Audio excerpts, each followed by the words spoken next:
Hey guys, Stuart here. Welcome back to another Sheetify CRM tutorial. Today we're going to talk about the solution if your Sheetify button is not appearing on your toolkit once you make a copy. This is rare but can sometimes happen the very first time that you open your Sheetify toolkit, whether it's Sheetify CRM, projects, or bookkeeping. Okay, so if the Sheetify button does not pop up for you, then what you first want to do is wait at least 1 minute. It can take up to a minute the very first time that your toolkit has been added to your Google Drive. This is because you've just created a new version that you own 100%, so give it time to load. Now, if the menu is still not loading after 1 minute, then what you want to do is try and refresh the template. Simply navigate up to your browser and refresh the template. Again, give it up to 1 minute and wait for the Sheetify menu to appear. Again, if you still have no luck, you might want to try a different browser to begin with. So maybe you're using Safari or a different browser. Try open up this template in Chrome or a different browser. Again, you just need to do this the very first time that you access this toolkit. Now, if this solution does not work for you, what you want to do is make sure you're logged into the correct Google account within the template and also within the browser.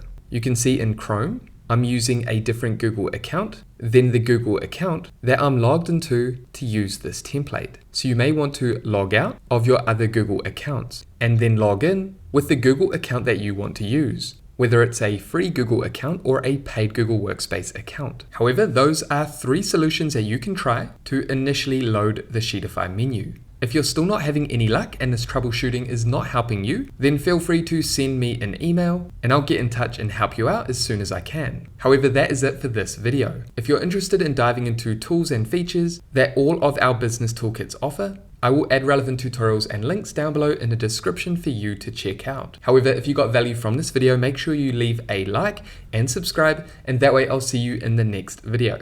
Take care, everyone.